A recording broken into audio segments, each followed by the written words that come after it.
নতুন আরো একটি রেসিপি নিয়ে। আর দেখো সবকিছু কেটে পুরো একদম রেডি করে নিয়ে চলে এসেছি, আর তোমাদের সাথেও শেয়ার করবো বলে চলে এসেছি। আর দেখে তো বুঝতেই পারছো কিসের রেসিপি করব। এই যে দেখো এখানে সাবুদানা, আমার কাছে ছোট সাবুদানাটাই ছিল। আর করবো সাবুর একটু পোলাও। এখানে সাবুদানাকে দেখো এখনো ভেজাইনি, ভিজিয়ে নেবো একটুখানি। সাবুদানাটা ভেজাবো। আর কি কি কেটে রেখেছি সেটা তোমাদের আগে দেখিয়ে দিই। এখানে গাজর কাটা আছে চৌকো চৌকো করে, দেখো ছোট ছোট করে কেটে নিয়েছি। এখানে ক্যাপসিকাম কেটে নিয়েছি। এখানে টমেটো দানাগুলো দেখো বাদ দিয়ে দিয়েছি, বাদ দিয়ে টমেটোটা কেটে নিয়েছি। এখানে কড়াইশুঁটি দেখো এইগুলো থেকে আবার কলা বেরিয়ে গেছে। আর এখানে আছে কারি পাতা, এখানে আছে লেবু, এখানে আদাকে একদম মিহি করে কেটে নিয়েছি, কাঁচা লঙ্কা আছে, এখানে আছে কিশমিশ আর কাজু বাদাম, এখানে আছে আলু। আর এখানে বাদাম ভাজছি। আজকে করবো যে সাবুর পোলাও। আর বাদামটা অনেকটাই একবারে ভাজছি, একটুখানি খাবার জন্য লেগে যাবে। আর এখানে সাবুদানাটাকে ভিজিয়ে নিই। এই যে দেখো, এই যে সাবুদানাতে জল দিয়ে দিয়েছি, একটু ছেঁকে নেব। ছেঁকে নিয়ে করবো সাবুর পোলাও। আমার তো খেতে খুব ভালো লাগে, আমি মাঝে মাঝেই বানাই, অবশ্য কখনো রেসিপিটা শেয়ার করা হয়নি। আজকে ভাবলাম যখন করছি আজকে একটু রেসিপিটা তোমাদের সাথে শেয়ার করি। আর বন্ধুরা ভালো লাগে লাইক কমেন্ট শেয়ার করে অবশ্যই পাশে থেকো। আর আমার ভুল ত্রুটিগুলো অবশ্যই আমাকে ধরিয়ে দিও, একদম মাথা পেতে নেব। আর সবার রান্নার পদ্ধতি আলাদা, আমার পদ্ধতি আলাদা, তাই আমার ভুল ত্রুটিগুলো অবশ্যই করলো বন্ধুরা। আমি নতুন করে আবার সেইভাবে করব, কেননা নতুন নতুন একই রান্না নতুন নতুন সবার হাতে আলাদা আলাদা খেতে লাগে। আর ভালো লাগে, সবার হাতে রান্নার টেস্ট সব রকম হয়। আর চলো রান্নাটা একদম শুরু করি, আর তোমাদের সাথেও সেটা শেয়ার করি। তোমরা দেখতে থেকো আর পাশে থেকো বন্ধুরা। দেখো রান্নাটা শুরু করছি। কড়ার মধ্যে দিলাম সাদা তেল। আমি একবারই রান্নাটা বসাবো, যে কারণে আমি বারে বারে কিছু করব না, একবারেই যা করব একটু বেশি করে তেল দিয়ে বানিয়ে নেব।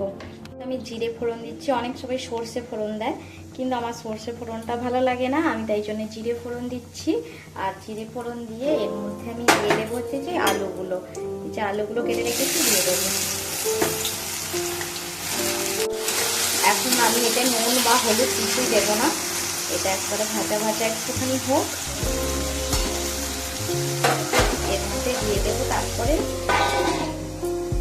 সাবুদানাটায় জল ছিল, এখনো জল আছে। আমি একটা বাটিতে যে গরম জল একটু বসিয়েছি, এটা একটুখানি স্টিম করতে দিয়ে দিলাম। আমি ঢাকাও দেবো না, কিছু নয়, এমনি একটুখানি হবে। তারপরে আমি এটাকে জল ঝারিয়ে নেব। দেখো এবার এটা খুলবো। এর মধ্যে দেবো হচ্ছে এই যে আদা কুচি, আদা কুচিটা দিয়ে দেবো। কুচিটা দিয়েছি, এবার একটুখানি নাড়াচাড়া করে আবার একটু ঢাকা দিয়ে দেবো।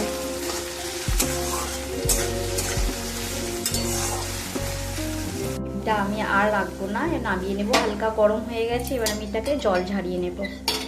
জলটাও পুরো শুকনো শুকনো হয়ে গেছে, এবার জলটা ঝারিয়ে নেব। দেখো আলুটা হয়ে গেছে কিছুটা ভাজা। এবার এর মধ্যে আমি দেবো হচ্ছে যে গাজরগুলো যে কুচিয়ে রেখেছি সেগুলো দিয়ে দেবো।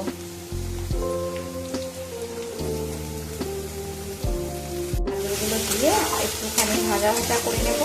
আলুগুলো দেখো ভাজা হয়ে গেছে, একদম সিদ্ধ হয়ে গেছে আলুগুলো। একটু গাজরগুলো দিয়ে 2-5 মিনিট নাড়াচাড়া করে নিয়ে তারপরে বাকি জিনিসটা দেবো আমি। এবার একে একে দেবো এই যে ক্যাপসিকাম আর কড়াইশুঁটি, এই যে মটরশুঁটি, আমি কড়াইশুঁটি বলছি, খারাপ দেবো না। আমরা ছোটবেলা থেকে কড়াইশুঁটি মটরশুঁটি এইসব বলেই অভ্যস্ত। এগুলো একটু কলা বেরিয়ে গেছে, বেশ কিছুদিন থেকে ছাড়ানো ছিল, ছাড়িয়ে ডাব্বার মধ্যে রাখা ছিল, তো একটুখানি কলাগুলো বেরিয়ে গেছে। এবার এগুলো দিয়ে একটুখানি কড়ার মধ্যেই হাত দিয়ে দিচ্ছি। এরপরে একটু নেড়ে ছেড়ে নিয়ে একটু হলুদ দেব। আর এর মাঝখানে এর মাঝখানটায় দিয়ে দেবো এই যে কটা কাজু কিশমিশ দিয়ে দেব। আর তারই মাঝখানটায় একটুখানি দিয়ে দেব হচ্ছে যে কারি পাতাগুলো আমাদের পাশে যে আন্টির কাছে যে কাজ করতে আছে, যেই আন্টি, সেই আন্টির গাছ থেকে এনেছিল, আমাকে অনেক দিয়েছে। না হলে তো কারি পাতা খুব একটা পাই না। এইটা দিয়ে এবার একটু ঢাকা দিয়ে দেবো আমি মুখে কাঁচা লঙ্কাটা কুচিয়ে দিয়ে দিয়েছি। কাঁচা লঙ্কাটা দেখানো হয়নি, কেননা কাঁচা লঙ্কা কুচানো দেখাতে গেলে ফোনটা ধরার লোক নেই, আর আমার স্ট্যান্ড ভেঙে গেছে সেই কারণে। আর এটা এবার ঢাকা দিয়ে দেবো, দিয়ে একটুখানি হবে, গাজরগুলো আরেকটু সিদ্ধ হয়ে গেলে এর মধ্যে নুন আর হলুদ দেবো। এই যে দেখো এবার খুলছি এটা, এবার ভালো করে নাড়াচাড়া করে এবার একটু আমি হলুদ আর নুন দিয়ে ভালো করে ভেজে নেব। দেবো একটুখানি সামান্য হলুদের গুঁড়ো, নুন করে এবার ভেজে নেব। এতে সমস্ত কিছু দিয়েই দিয়েছি, লাস্টে একটুখানি চিনি দেব। এখন তো চিনিটা দিয়ে দিই, আর একটু ভাজা হবে এগুলো দিয়ে নিয়ে তারপরে সাবুদানাটা দেব, তারপরে চিনিটা দেব। তেলের মধ্যে একটু ভাজা বাদামগুলো তেলের মধ্যে দিয়ে একটু ভেজে ভেজে নেব। আর বাদাম দিলে বেশ ভালো লাগে, বাদামগুলো যত মুখে পড়বে তত বেশি মানে টেস্ট লাগে। বাদাম, কাজু, কিশমিশ, এই কড়াইশুঁটিগুলো যত মুখে পড়বে। আমি শীতকালটায় বানিয়েছিলাম, এর মধ্যে এখন সব পাওয়া যায়, কিন্তু আমার কাছে এখন যে সবজি ছিল সেইটা দিয়ে আমি বানিয়েছি। আর আমার কাছে আগের বারে যেমন বানালাম ফুলকপি, বিনস এইগুলো দিয়েছিলাম, আবার ব্রোকলি, কিন্তু আজকে তো ছিল না। আজকে যা যা সবজি ছিল আমি সেটা দিয়েই বানাচ্ছি।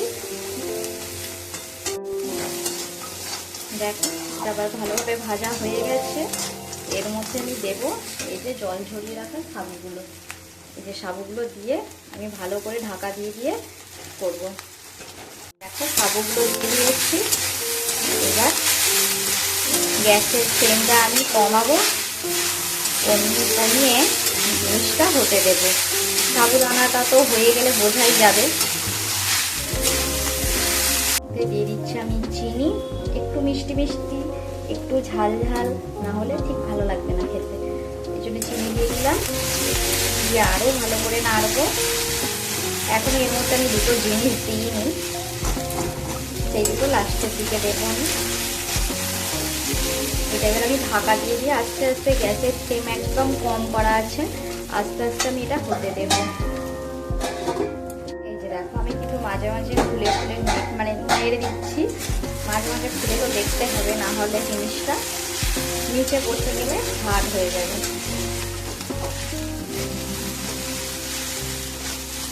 মধ্যে এবার লেবুর রসটা নিংড়ে দিয়ে ব্যাস গ্যাসটা বন্ধ করে দেবো। একটু নাড়াচাড়া করে নেবো।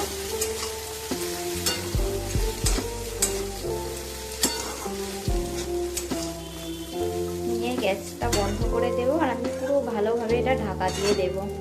পুরো ঢাকা দিয়ে দিলাম, ব্যাস এবার এখন থাকবে, একটু পরে খাবো। এই যে হয়ে গেছে আমার সাবুর পোলাও। কেমন হয়েছে অবশ্যই কমেন্টে জানাতে ভুলো না। এগুলো বড় সাবু দিয়ে আমি করিনি, কিন্তু ছোট সাবু দিয়েই করেছি। আর কেমন হয়েছে কমেন্টে জানাতে ভুলো না। আজকের মতো টাটা।